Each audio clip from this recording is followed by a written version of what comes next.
Puspusan pa rin ang mga operasyon ng Metropolitan Manila Development Authority o MMDA. Ito ay para tiyakin ng seguridad na sa mga biyahero.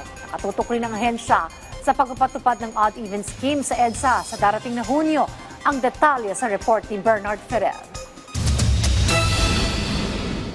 Puspusan ang pagsasagawa ng mga hakbang ng MMDA sa paghahanda sa nakatakdang EDSA Rebuild Project na sisimulan sa buwan ng Hunyo. Sa Malacanang press briefing, binigyan diin ni Gabriel Go, hepe ng MMDA Special Operations Group Strike Force, na tuloy-tuloy ang kanilang mga operasyon laban sa illegal parking at mga obstruction sa mga lansangan upang mapabilis ang trapiko. So all our clearing efforts, lahat po yan, hindi lang po double time, but we are also tripling up our efforts. Hindi lang po ito sa mga mabuhay lanes, as I said.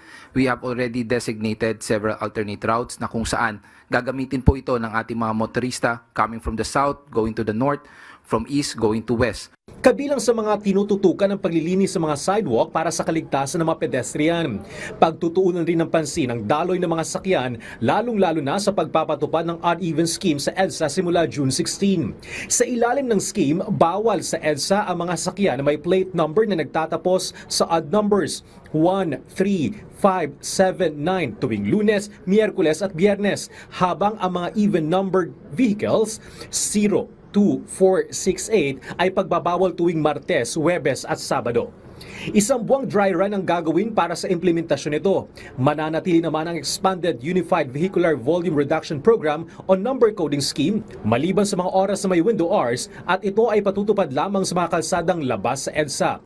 Muli ring pinairal ang No Contact Apprehension Policy o NCAP, kung saan ginagamit ang mga CCTV camera at Artificial Intelligence o AI upang manghuli ng mga lumalabag sa batas trapiko sa mga mahalagang kalsada tulad ng EDSA at C5.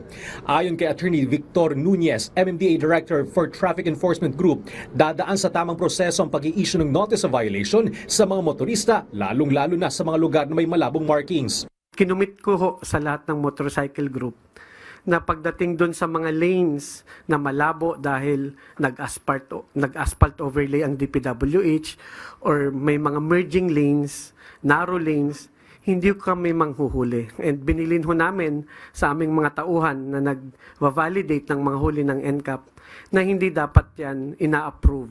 Nagbigay rin ng babala ang MMDA sa mga motoristang sinasadyang takpan ang kanilang plate number para maiwasan ang traffic violations.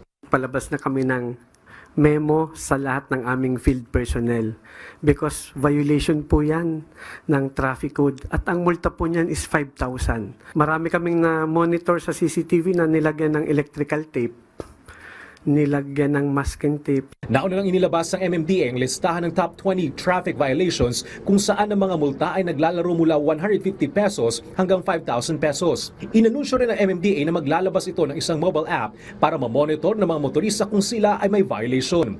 Bagamat exempted sa odd-even scheme ang mga emergency vehicles at mga marked media vehicles, nanawagan ng MMDA na mahigpit na pagtalima sa mga batas trapiko. Patuloy namang pinag-aaralan ng ahensya ang implementasyon ng shared lane para sa mga bisikleta at motorsiklo, gayon din ang pang mga panukala mula sa iba't ibang grupo. Bernard Ferrer para sa Pambansang TV sa Bagong Pilipinas.